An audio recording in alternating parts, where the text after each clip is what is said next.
So my name is Greg, and I'm your minister for the day. Our topic today is realizing God's presence in your daily life. I don't usually start out a meditation with tears.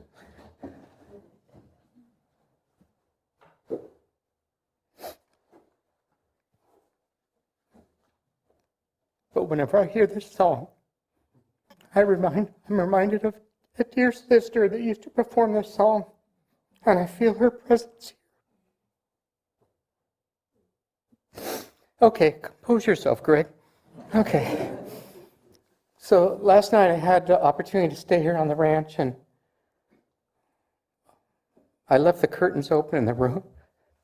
And I was looking out at the stars, and I remember as a small boy growing up in a rural part of Oregon that had no street lights and no light pollution, and laying out on my patio and just looking up at the sky and thinking, God's up there somewhere. Where's heaven? Which star is heaven on? Yeah, the kind of things little boys and little girls think of. But the first question that comes to mind when this topic comes is, how do we recognize the presence of God in our life if we're spending our time trying to find God? I was thinking of some of the things, the silly things that have happened in my life. Maybe some of you experienced this. You're looking madly all over the room for your cell phone, you can't find it. And finally your spouse tells you it's in your pocket. And I can see it sticking out of your shirt. Or, I've been looking all over the house, I can't find my glasses. They're on the top of your head. They've been there all along. And that's kind of what's happening when we talk about finding God, because God's here. He's with us constantly. We don't have to find God. We just have to realize that He's and she is with us. A few weeks ago, David shared a couplet from an ancient poet, Persian poet named Rumi. And it goes like this: I have lived on the lip of insanity, wanting to know reasons, knocking on a door, it opens. I've been knocking from the inside. We go out and we look for things out there, and they're already in here. We don't have to go to Mecca. We don't have to go to Jerusalem. We don't have to go to the Vatican. We don't have to go to a church or a temple, because God is right here with us all the time. Yogananda said about this very thing, he said, the kingdom of God is not in the clouds, in some designated point of space. That was disappointing to read, because as a little child I knew He was up there in those stars somewhere. It's right behind the darkness that you perceive with your closed eyes. There's a story that I was taught in Sunday school years ago. Some of you are going to be familiar with it. Probably all of you would be familiar with it. But it's a story of a man who is a devout believer, and he meditates and says his prayers, goes to sleep. In his dream, he has this amazing dream that he's walking on the beach with his best friend, God. And as he's walking along the beach with God, all these memories of his earlier life come to his mind. And he goes from one event in his life to another event and another event, and he knows that God is standing beside him. And as he looks at the last scene that appears before his eyes, he turns around and he looks at the sand behind him. And he sees footprints in the sand next to his. God is walking with him. Also, he sees there's times when God isn't there. And those were the scenes that he relived that were not so good in his life, that were hard for him, that he had difficulty with. And so he turns to his walking partner and he says, Lord, why did you leave me in the hardest times of my life? I only see one set of footprints when I was having the hardest time of my life. And God answers him and says, son, I walked beside you all of your life, but when you needed help, I lifted you up and carried you. And that's why there's only one set of footprints. So I was thinking, how do we actually realize the presence of God in our daily life? What's a formula? I'm a formula guy. So I took my life experience and I created my own little formula for how to realize God in your daily life. Number one, you can all take a wild guess. Meditation, all right?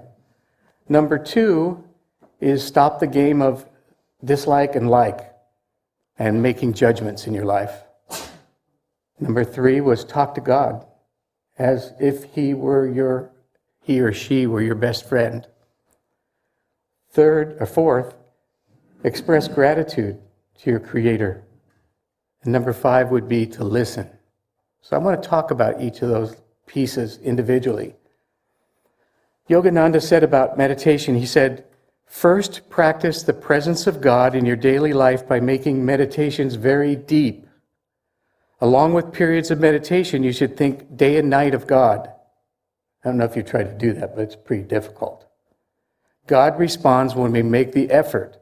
If light is admitted into the cave where darkness has existed even for thousands of years, the darkness will vanish immediately.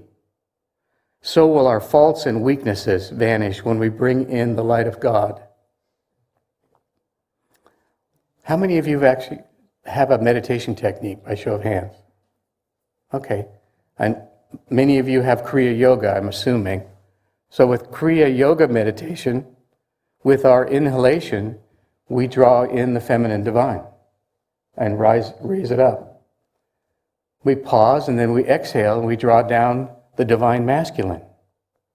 And eventually, as we've done this, by being faithful to meditation and through having love for our Creator, those two powers meet in our heart chakra. And when they do, that's the seed that begins something we call Christ consciousness. As we continue on that path, that consciousness rises from the level of our heart all the way up to this area in our brain that's in from the temples, down from the crown, and behind what we would call the third eye or between the eyebrows. It's called the Christ Center. Christ meaning the illumination center, where all wisdom, all love, everything is seen.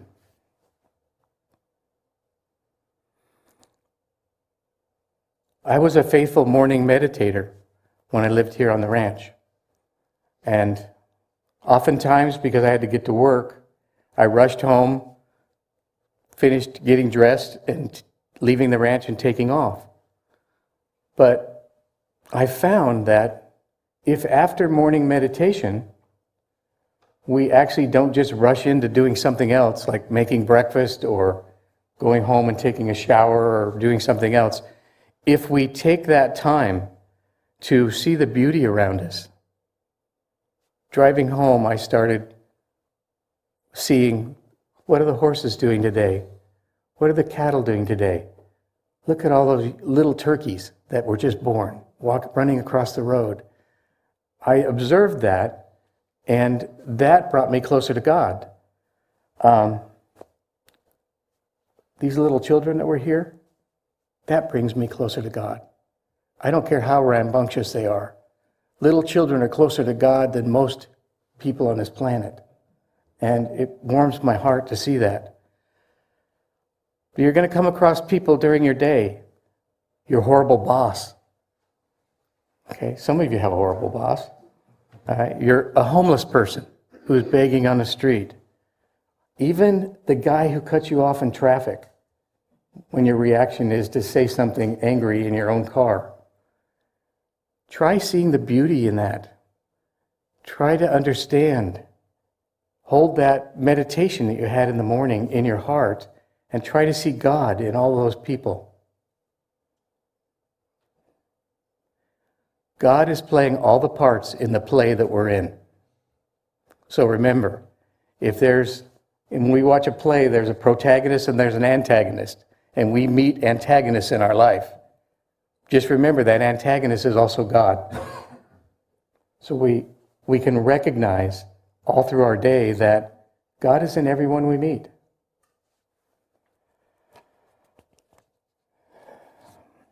This is the one that was most difficult for me, was stop the like-dislike cycle. I like this song, I don't like that song in meditation.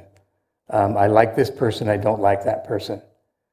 I don't like this person's political view or this person's view of nature or the way this person does their job at work.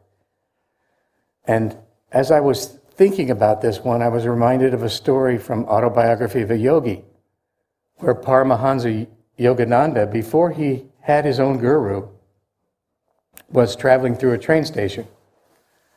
His father worked for the train company in India, so he had passes to go pretty much wherever he wanted to go.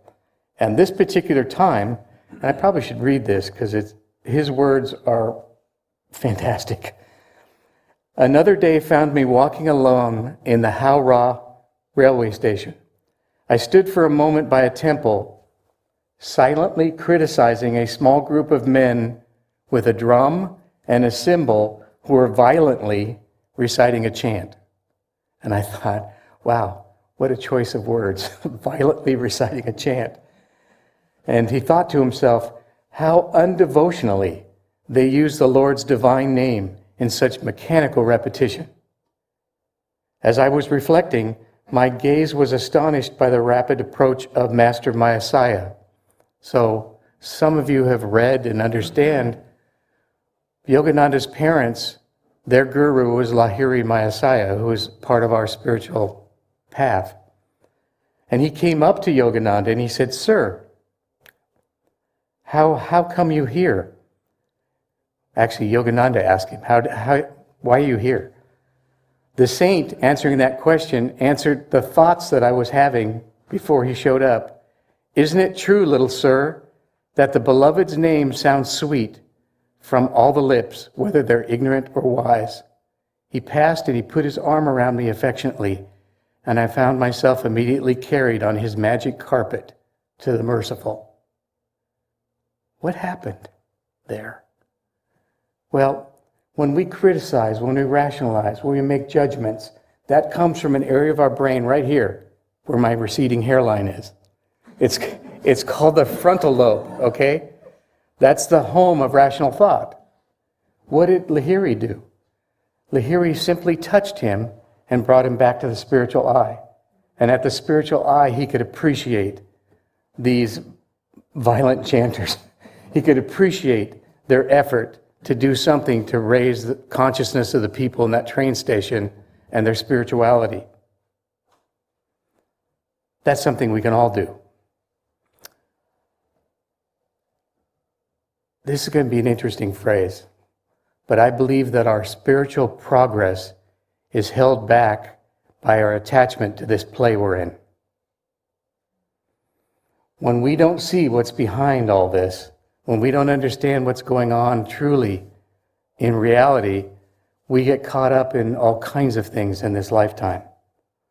And we focus, instead of focusing on like what's wrong with this, what's bad about this, criticizing it, making judgments, we can stay in the presence of God if we simply look at those things and go, well, this is part of the play, but what can I do personally to make it better for that person?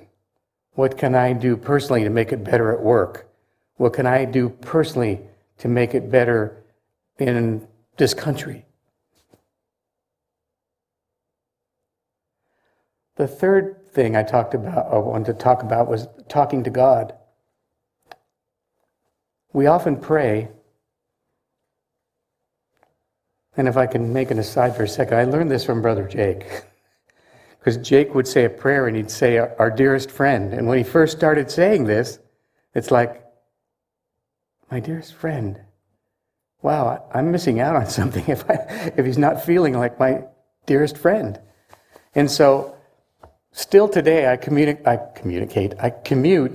about 1 hour to and from work. I could be listening to podcasts. I could be listening to secular music. I'd be listening to spiritual music. I could even be listening to an audio tape book. But what do? I talk to God. The people in the cars next to you used to think I was nuts, but, talking to myself while I'm driving. But now with AirPods and everything else, they just figure I'm on a phone call. But I talk to God. Usually what I think about is, what are my challenges today? What do I need to get done today? What do I need to know to make this day successful? What do I need to know and feel to be closer to you? And I will tell you that many times those answers come before I even arrive at my destination.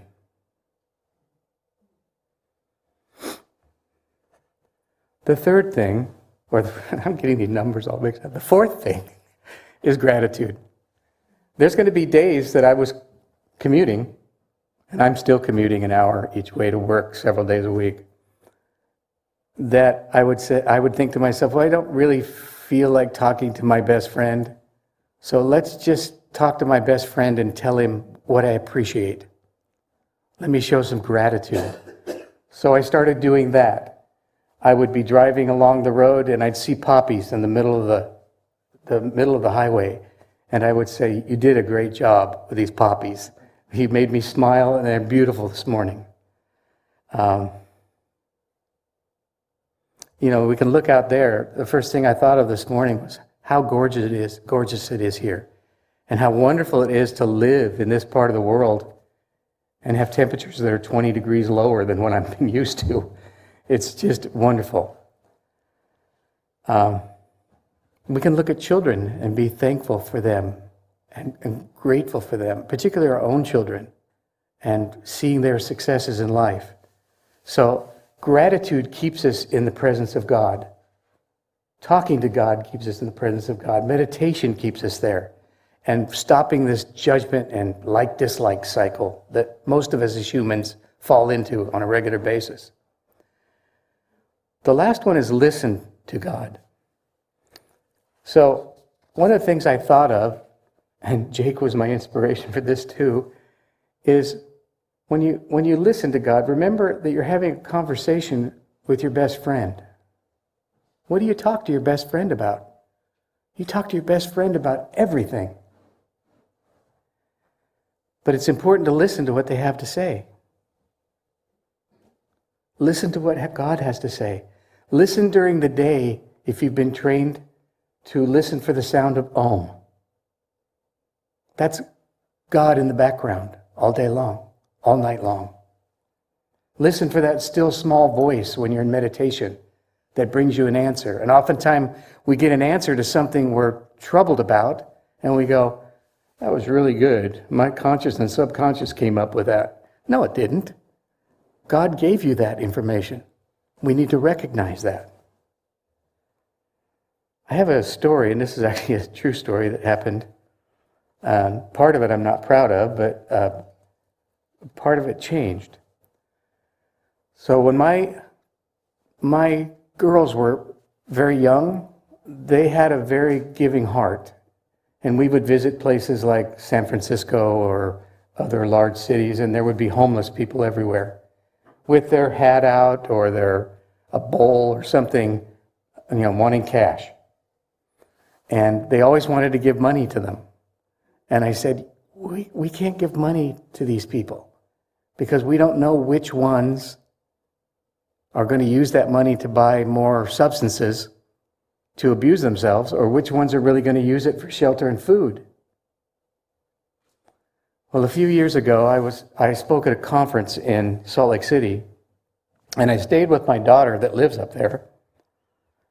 And we had gone to a restaurant at City Creek, and we were walking out of the restaurant, and there was a homeless person.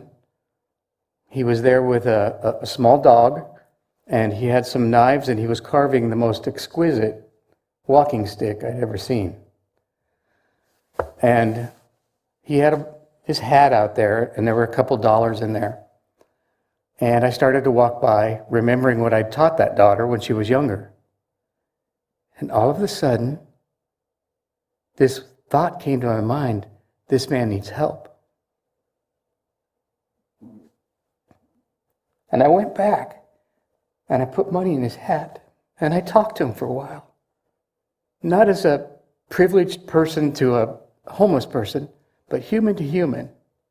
And we had a nice conversation. But when we walked away, my daughter said, "You always taught us not to do this, not to give money to the homeless. Why did you do that?" The only thing I could tell her was a voice in my head told me this man needed my help.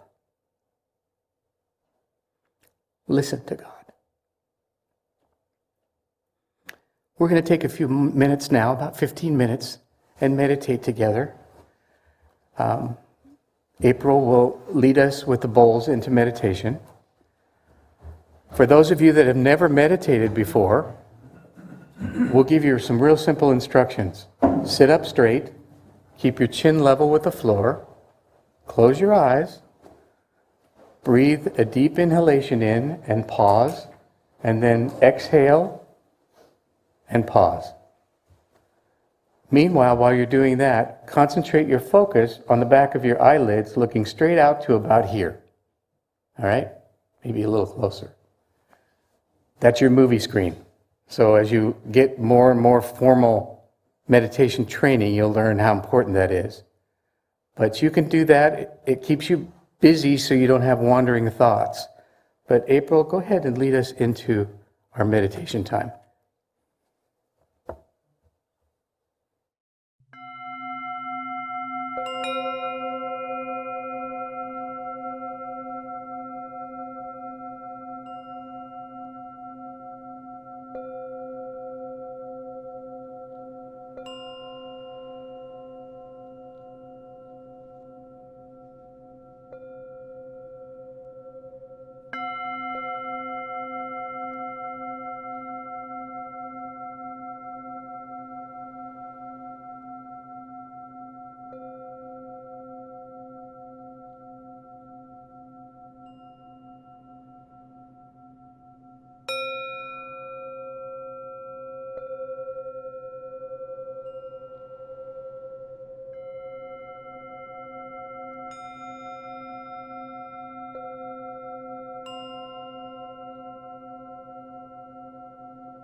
Welcome back from meditation. I just have a few brief thoughts before we end this service today. The song we sang earlier, Lead Me, comes from an ancient Sanskrit and Hindu text called the Upanishads. And so basically we're reciting something that was written centuries ago. And those words are basically the mantra for this topic today. Lead me from the unreal to the real.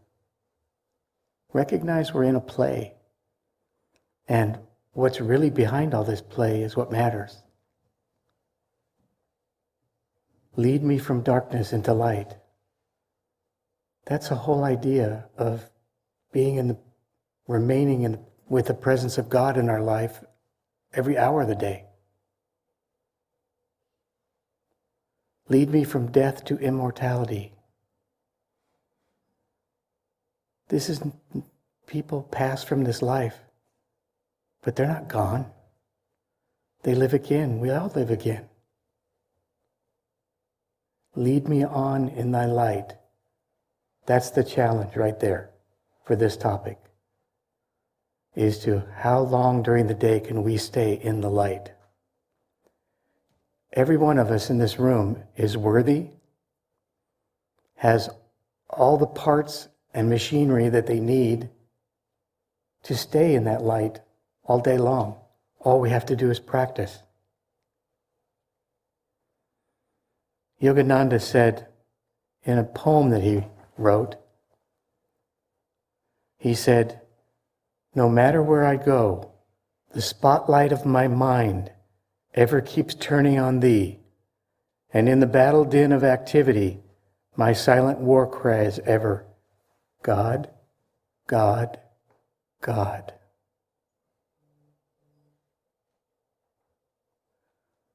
Either somebody got a text or that was a symbol from the heavens telling us that was true. So I'd like to close this service. If you'll follow me in prayer, I'd appreciate that.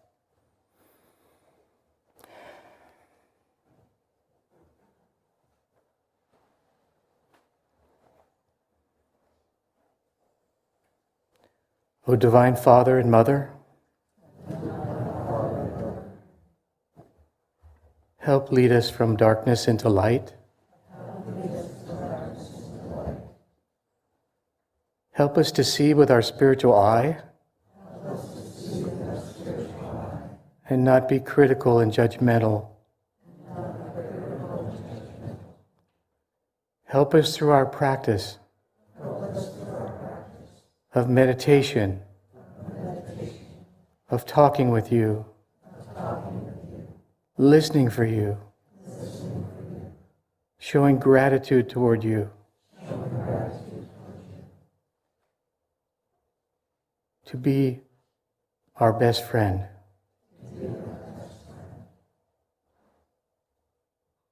We love you. Amen.